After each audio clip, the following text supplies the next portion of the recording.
Hi everyone, this is Ravikant, and on behalf of CAF engineering team, I would like to present on realization of a 5G solution for private networks as a part of the ARM Dev Summit 2021.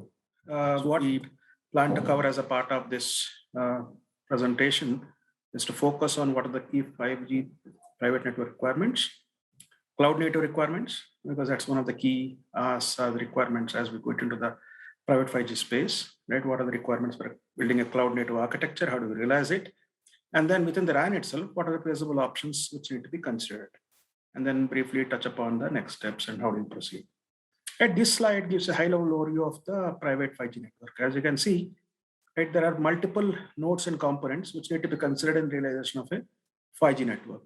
The one is the radio, right, distributed equipment which is there. And then we have the actual edge cloud data center where we host the CUDUs, core, MEC, and use cases, etc. Right, and then you have the operator network, a centralized platform for management, dashboards, analytics, etc. And then also for network management. Right? And then you could have a local breakout to handle any data, sensitive data, and local control and applications. And this network, right, can be used in multiple applications, multiple use cases. Right, it could be used, right, in multiple industries, and the typical kind of use cases would include camera, location tag sensor, AR, VR, etc. So these are all different kind of applications, different use cases and devices which the network has to consider and host and manage. And each of them would have a different set of processing latency, bandwidth requirements as well. Right? And then there will be next apps which will be running in that network to be able to manage the network itself. So this is a broad level, high level overview of how a private 5G network would look like. And this tries to summarize, right, what are the key aspects to be considered when you want to build a private 5G network. The first thing is about the deployment model. Now, there could be multiple deployment models which could be there based on the requirements. It could be a standalone or a hosted deployment. Right, you could have a disaggregated RAN, a 7.2 split, etc., or option 2. Right, and then you could have how the edge and core are deployed could vary from network to network. And then the RAN sharing and LB or local breakout is another option which you consider. So multiple factors which you deploy, right? The deployment model is one of the key aspects. Then, as I said previously, the performance requirements of each of the network node could be very important. That's another factor. The third is the performance requirements in terms of reliability, synchronization, positioning, latency. For certain use cases, maybe the positioning is very important. The sync requirements are also to be considered.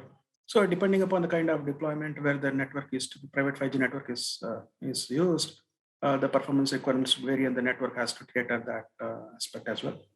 And most important part is like you should have a cloud native architecture. There is more to make sure that you have a automated deployment management, right? And then failure handling, scaling of the network becomes easy, right? With zero touch provisioning kind of a functionality, etc. Then the fifth key aspect is a slicing part, right? Now there could be differentiated services in the network. Now, how do you take care of that, right? You need to create multiple slices, right? It could be EMBB, and then within that, you could have multiple best effort and some prioritized SLS slice, right? You could have a URL slice as that gets supported. And different services could have different services, and it could be per enterprise as well, right? How do you maintain that, monitor that slice? All that slice management aspect becomes one of the key aspects in the solution design. Spectrum and sharing is another aspect.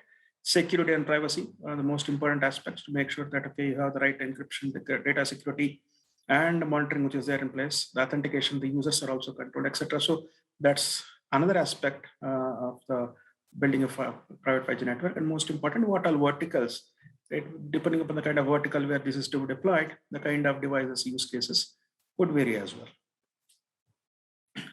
Now, we touched upon, right, what are the key requirements.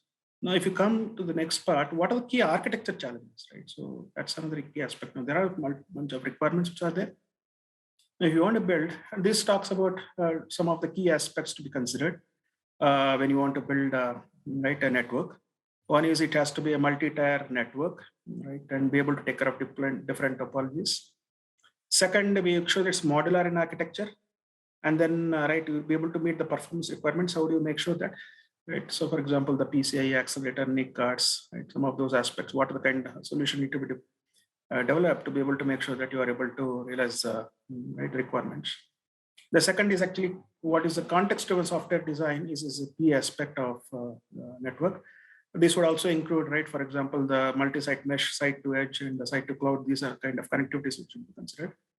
Now, the part is the portable software architecture, wherein you can actually have multiple specialized architectures. Now, once again, this is also aligned to an architecture where, right, you could have multiple flavors for the hardware accelerator. It could be a GPU, an FPGA, right, or a SOC, etc. So these need to support multiple kind of form factors as you evolve, and then also be able to support a lot of analytics, etc. Then the local breakout related considerations and the timing and synchronization and some of those critical aspects of the applications. Virtualization is another key aspect. I will touch upon this in the subsequent slides.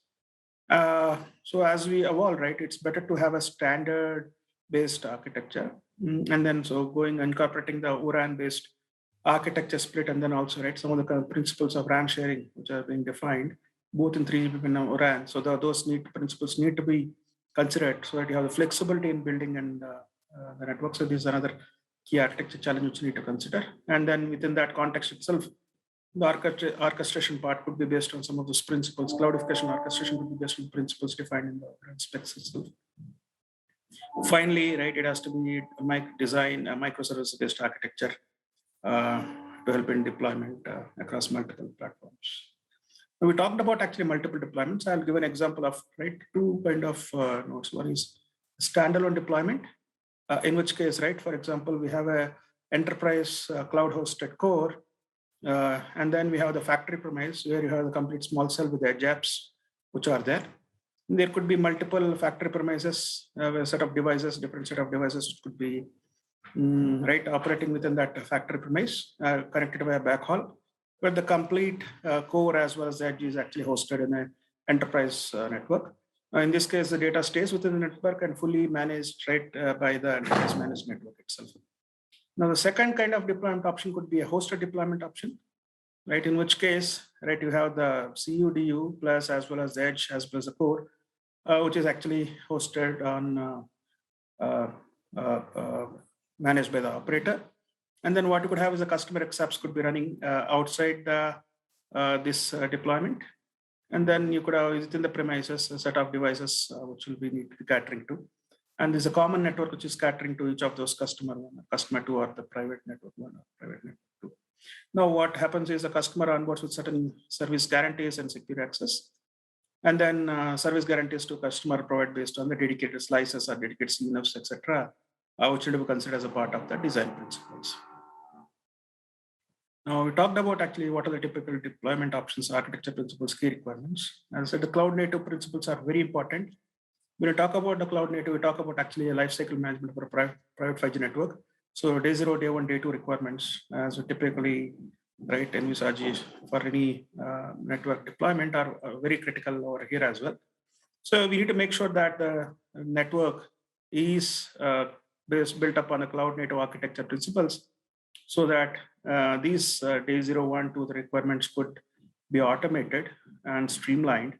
And then you can also have a set of KPIs, which are policies and KPIs, which are monitored, right? And then make sure that if there are any issues, right? So those are actually detected and handled seamlessly within by the network and the overall network infra, which is considered as a part of solution deployment. Now, let's get into details of how do you realize the solution, right? Cloud native 5G solution. So what we've shown here is actually two steps. One is a GNodeB, and then we have the core as well as edge as two separate entities. Now, this broadly shows high-level overview of what we have done on an ARM-based architecture. We have RU, which is 7.2 split, right, and the CUDU and the apps, right, along the core and the edge platform running on a Graviton 2 processor. Now, CUDU is split into as a pods and containers. Now we have a separate set of pods where CUCP, the control plane, the CUUP, right, the user plane, as well as the DU pod. So there are 3 set of pods. That's what calls a 3-pod architecture primarily, and the DU pod does contain the L1 part of it. This architecture helps in actually because it's based running as a CNFs and managed by a cloud infra. Now it will help in actually scalability, reliability, redundancy, and the failure scenarios. So what are the principles you said? It can actually be managed. And the software three-part architecture which you are building is actually trying to adhere to our of these key principles. Now, what could also be added is right based on use case to use case, though it's not mandatory. We could also have a RIC which is added, right? And that RIC can actually get this data from multiple nodes, the CUs and DUs, and then could actually apply a logical intelligence that could be used for slice management, the QoE management, etc. Some of those key aspects. You could also have a RIC which could be used as well. Now, some of the key benefits are that you have a CNF-based architecture, which provides flexibility, scale, and operations to a distributed cloud, right? And then you have the complete lifecycle management, which could be supported here to be able to address the use cases. Now, this actually shows a view of how we're building or developing the core network and the MEC platform. So the lower part, you can see the complete core network, which is actually microservice-based architecture running on ARM platform here. And then we also have our edge platform, which is running along with a set of services, which could be applications which could be running hosted on the platform or it should be running outside as per the use case and requirements.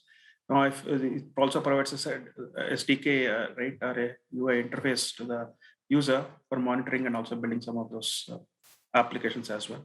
Now, all of this is actually integrated into a common set of hardware platform, right? And then based on deployment, you could have a CU/DU plus RU plus some part of the core and MEC probably part of deployment, or the complete core as well as the MEC as well as the RAN, which could be running in the same solution.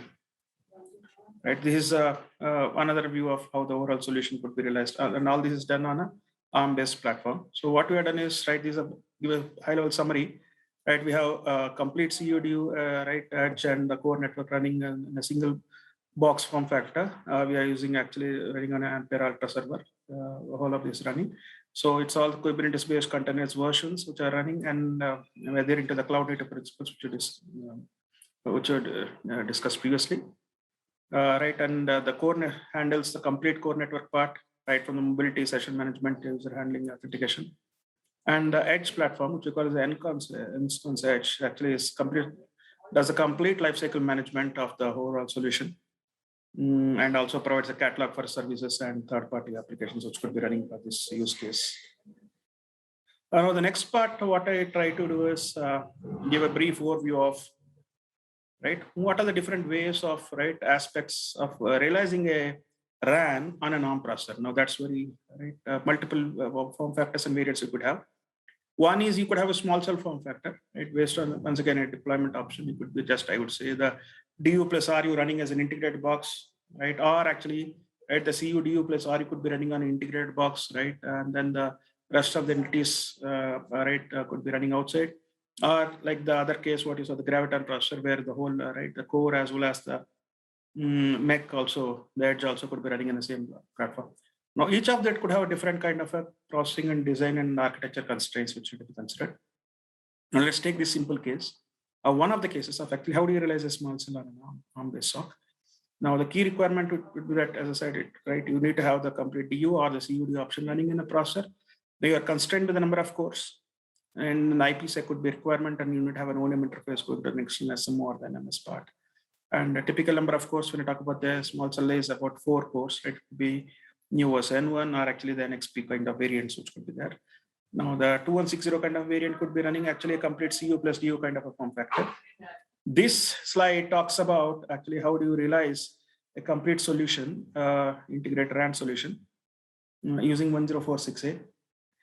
So this talks about, you can see the design considerations here and the solution architecture to the right side of it. So what we do is it's a kind of what it calls a collapsed architecture, in which case if you have the lesser number of cores, we try to make sure that there's complete CU/DU runs along with the in a single set of form factor of a 4-core SoC. There are multiple considerations which you need to take. We need to make sure that the inter-processor communication, memory management, etc., is actually highly optimized. Use the data DPDK for the data paths. It has to be collapsed architecture. Memory, it's like you need to make sure that you are able to run the same process at different threads. memory alignment and architecture alignment, right, is very important part. Zero copy mechanism, which means you try to avoid a lot of data paths switching, etc. Context switching management is to be there. And need to make sure there is centralized housekeeping functionality. So this provides like how we realize the kind of functionality form factor. Now, what we want also present is some of our learnings on how do we realize when we want to support a genome solution on an ARM or similar kind of form factors. Some of the key considerations include like having a threaded architecture, then modularity. So what you have is a concept of an execution legs, right, wherein the execution leg could be easily ported across different cores, CPUs, etc. And you have binding across each of those execution legs to be able to realize a logical group of a processing functionality. Portability and abstraction is important. You have different kind of form factors which could be running across. As I said, it could be 4-core, a 16-core, or a different kind of 64 kind of a core. So how do you make sure that, right? And then there could be like the different kind of OSs which could be used. One could be bare metal, the other could be a container based. So how do you make sure that the architecture is scalable, portable? So how do you ensure that it's abstracted out, right? Right amount of abstractions provided. So we need to build and redevelop the redesign the architecture. So that's another important. What we have built is an abstraction layer. And everything is done as a standard set of FSMs. That's the general design principles. And in general, right, some of the basic architecture and coding guidelines, like ensuring that the cache lines are taken care of, right, it helps in the performance maintenance, zero copy mechanism, mem copy across like different legs of the data path, right, ensuring that the right thread is used for the whole execution, avoiding some of those locks in between, core affinity isolation, kernel options, right, to minimize the context switch. Some of these are the key items so need to be considered. So in summary, what we say is that, okay, the ARM-based processor provides a roadmap for building actually a private 5G network. So we have been actually building multiple variants and form factors of this an ARM-based processor, and we have some interesting results which can be shown, demonstrated to our customers as well. It's important to have this built as a cloud native architecture, and where you have the RAN, NGC, and edge nodes which could be running right on the platform. And ARM-based SOCs provides help us in providing different kind of form factors, one more both from a power perspective as well as from a solution resolution perspective. And as I mentioned, we have a reference architecture which is built and is with these private principles and concepts, whatever is explained, that can be demonstrated at our customers as well. So this presentation try to give you a perspective of our focus on evolving market for the private 5G networks, and then how do you build a solution, right? What are the key requirements, principles, and then how do you build that on an ARM-based SOC, and some of the various considerations which we will take. Thanks for giving us this opportunity. Let us know in case there are any inputs, right? You can contact me at Capgemini team. So the details are in the slides. Thank you very much.